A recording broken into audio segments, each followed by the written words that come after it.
I'm protecting you. So he brought him through all that stuff to bring him to where he's at today and who he is today. Because in order to endure all that pain and suffering and chaos, God gotta have something in store for you. I am back to do another video. Today I wanted to come bless you with this quick word. A lot of times we go through things in life that we overcome and we look back on and we say, why was life so unbearable? Why did we have to go through the worst compared to other people? And one of the things that I picked up from that is you have to know that on the other side of that abuse, on the other side of those betrayals, on the other side of this torture, of this torment, on the other side of the darkness, there is light, there is promise, okay? There is vindication, there is redemption, okay? There is salvation on the other end, because there's no way that, and it's not for everybody who listens to this. I'm talking about a select few of people that you know that you're chosen. You know that you're chosen because of the hell you had to go through, because of the light that you carry. That light, I tell you, you can look at it as a burden, it's a curse, or you can look at it as a blessing. In a lot of ways, people couldn't kill you because of the light that you carry.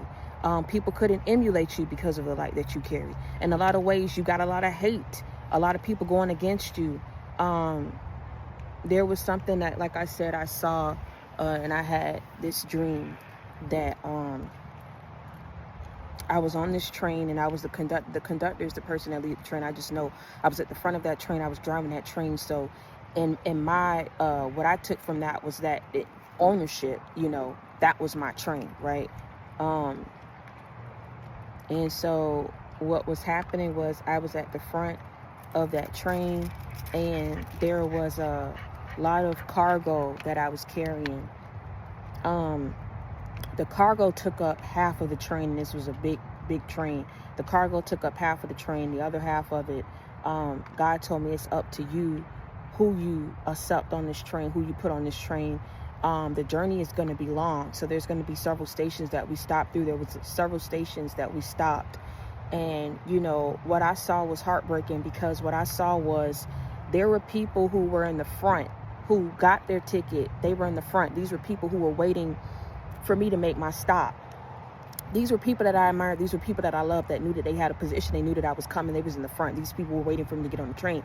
As I pulled into each station, I saw how these people were shoved to the back by people who kind of had like this dark, I'm not going to say lighting. They had whatever behind them. These were people that I could tell. I can identify these people. Some of these people I could not identify. They didn't have a face. Some of these people who were pushing the people who knew, it's almost like they were pushing these people to the back. These people were in the front ready to get on, and it's like they were trying to push them to the back so that I can see them, or so that they knew they didn't have an ability, because I determined who got on the train and who didn't get on the train. But they were still yet pushing the people that were stating in the front of the line. They were pushing these people to the back, and it's not even a line, it's just in a station area. You know that you're in the front when that train is about to pull in, and I saw these people pushing them to the back, forcing them to the back, and these people couldn't get to the front. It was a lot. They were just pushing them to the back, forcing them to stay in the back. And some of these people I was able to identify as my abusers, as people who once bullied me, people who turned on me. There were some people who didn't know why I backed up from them, but God had already revealed to me that I needed to back up from these people because of what they were doing and saying behind my back. These were people who thought that they had a place as well. When people think that they pulled a wool over your eye, they think that, okay, because you didn't say anything, because you didn't cuss them out and all you did was pick up and walk away, they think that you still yet don't know what they've done. And because of they're betting on the fact that you don't know what they've done, they think that they still yet have a loophole or opening into your life. I did not let these people on the train. I had to actually call on security. There was security to each cart, right? The carts that was left for me to bring on the people. The security stepped off and brought and went to the back and put the people that I specified that I wanted on my train. They went past these people, got to the back, and put these people up on my train. What I took from that, because the reason why I told you I cried because of the state that these people were in, that was pushing the people that they knew were noble and good in my life, that I was going to carry to the next phase of my life with me. They were pushing these people to the back. They wanted me to see them.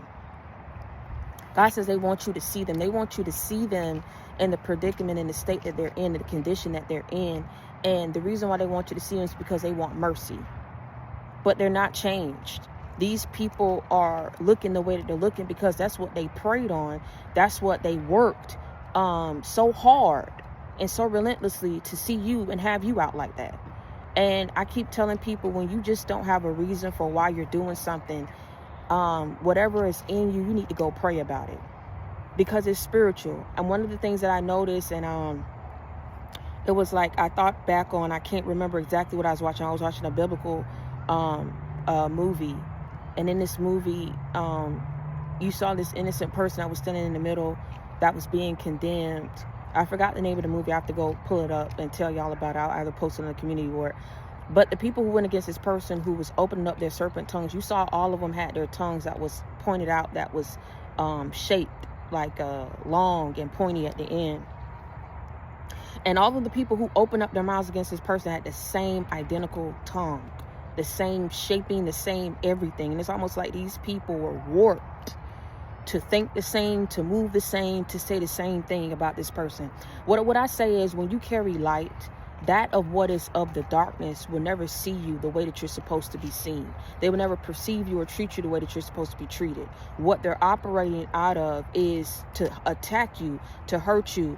Out of jealousy and out of envy, they will work against you. They will believe lies that's told against you, because these people are looking for a reason to despise you. They're looking for a reason to go up against you. And the reason why they're looking for a reason instead of coming out and just saying that they don't like you is because people are still yet trying to keep up a certain image, right?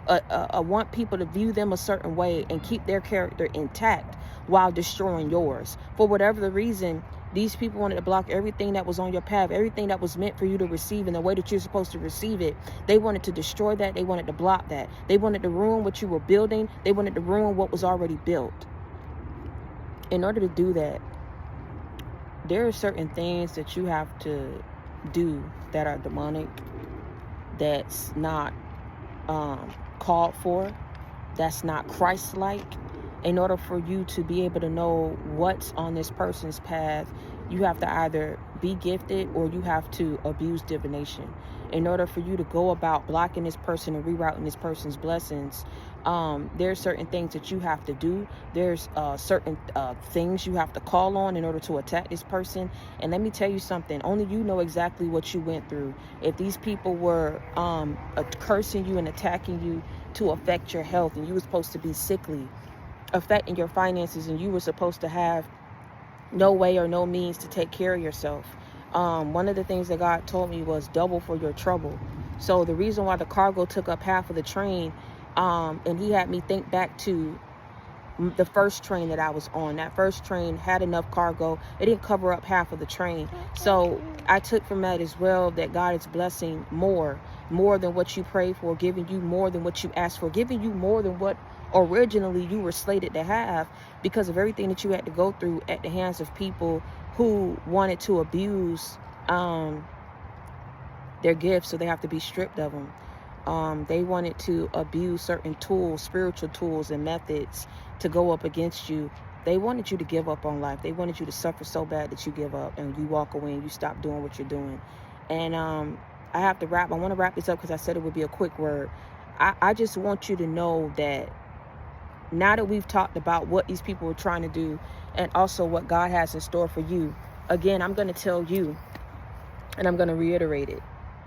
You don't go through all of that hell. And this is coming from me. I'm telling you, because you may look at me and you may not understand or know how many nights I cry, how hard I cry, how I have to take long showers just to calm myself, just to have a certain level of peace, to be able to know that, okay, everything's going to be okay. Let me go to sleep. Let me figure it out tomorrow. All the hate, all the darkness, everything that ever came my way to try to stagnate me, all the disappointments, all the warfare, normal people don't push through that. Normal people don't overcome that, because it's a peace. It's almost like you're fighting for your own, for a life that was already destined for you. You're fighting over energy that you possess, that's yours. You're fighting you're fighting for something that's already slated for you to have. And most people don't have that fight or that strength in them. The reason why you got that fight and that strength is because of protection that covers you. That protection keeps you. That protection and that light prevents people who are not Christ-like. Because I don't care if these people go to church. I don't care if these people are people you grew up with from your family. I don't care if these are people who admire you or people that you once celebrated with. You are not in your right state of mind, spiritually, emotionally, physically, anything, to want to go up so hard against somebody for whatever your reasons are. There is no reasons that could justify you going that hard to attack somebody, to stagnate somebody's life, to detour and destroy someone. And you're going even harder to try to protect your image and your character because it's being revealed on, okay, well, who wanted this for you? Who, all the things that these people ever said about you. And it's like I told you, being warped. It's like people knew what the truth was. People knew what they smelled. They knew they smelled something foul, but they all said, oh no, I didn't smell anything. I didn't smell anything. When it came to you, it was like they didn't mind lying. They didn't mind believing. They didn't mind attacking and going up against you and didn't even know you fully. And so all of these people were people that I was able to identify. Some didn't have a face. So I tell you, God will never put more on you than you can bear. I took that as they were definitely an op, but God didn't want me to see their face, but he wanted me to see their condition. And I'm telling you, some of these people were very sickly. Some of these people brought their children, put their children in. And I tell you, there's a scripture that I'm definitely, I don't know if it's Psalms, I'm definitely in Psalms 109, but it speaks of the enemies and their children walk around about as vagabonds. They wanted your children to be like that. They wanted you to be in poverty. They wanted no hope to be open for you so that you would be discouraged every time you got rejected, every time you was told no, every time you couldn't get something to move the way you wanted to be moved, and every time you had to be patient. And in the midst of that patience, you had to be obedient. In the midst of that opposition, you had to be faithful and hopeful and dutiful. I don't know who keeps talking foul on your name, and I don't know why it's so much hate, but I tell you, the only way that I can make sense of it is the light that you carry. And if you carry the light, oh, okay. And I keep telling you, if God has to keep picking you up where you're from, protecting you, cleaning you up, and telling you to get back on track, and showing you favor and showing you grace and mercy because of what you've had to endure, then I don't know how these people could have thought that this was something that they were going to be successful in trying to sacrifice you, defeat you, and knock you up off your game. I don't even know why it was so serious. Even if people knew what was in store for you, why it was so serious for them to ensure that you did not get there or have it. But again, they're going to be suffering so bad because of what they wanted for you. So in so many ways, and you seeing these people suffering, it's not in God trying to say for you to soak in it and sulk in it, right? But it's saying, look at these people's condition and how they're going to be fighting over each other, trying to get to the front to ensure that they can have a spot on your train, right? Look at how they're going to be fighting each other, right, to try to get on your train. Look at their condition. Because every single person that you saw sickly, you saw left destitute or broke or losing things and crying out to you, people that you never would have thought would have got rid of their ego to do that to you. It's like people are not going to have any choice because they didn't leave you with a choice. So what you see these people go through and how you see them look, God said take a good, clean look, and don't you laugh. And don't you sulk. You can cry and you can feel bad, but understand something. If it would have been you on the other foot, if you had not had protection and not had me on your side, let me tell you something. Wherever they at, they would have been standing there and they would have been laughing at you. They were already laughing when they thought that you was living a certain way or losing things, or there was no hope for you. Let me tell you something. I told you, you can be evil for some of the time. You can be evil half of the time. You can't be evil all the time. Eventually, what's supposed to be set for someone, they're going to receive, and then eventually balance has to be restored. And not only just balance, like, well, I'm just going to give you what you were supposed to. No, I got to add on to that, because you shouldn't have had to go through what you went through at the hands of these deceptive, manipulative, evil people on the other side.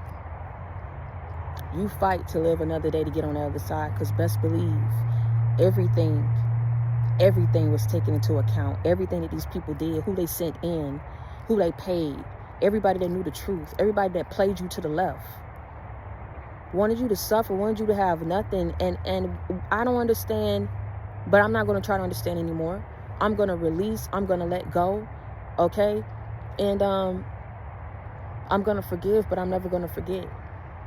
And that's why, you know, God is not going to punish you for you not letting these people on your train. As soon as you let them on your train, they'll try to overcome you and come up with plots to try to dethrone you or overthrow you and get you up off your own train. So I keep trying to tell you, it's the reason why God tell you to just be done with some people. You just got to be done with them. You just got to let them go through what they wanted you to go through. And some of it, they may not even live to see.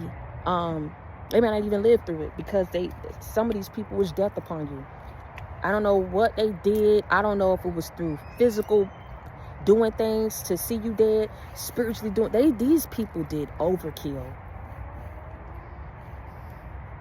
And they've alerted something and upset something that maybe you didn't even call on or pray for. But I keep telling you, you have as much favor and protection as you because of what you're supposed to be doing. And people keep trying to block that so that you don't do it because they want to do it. Whatever higher force and powers that be, that exist, that people may not believe in, they have to do their job, okay? And being your protector, and being a keeper of promise and ensuring that these blessings find its way to your life.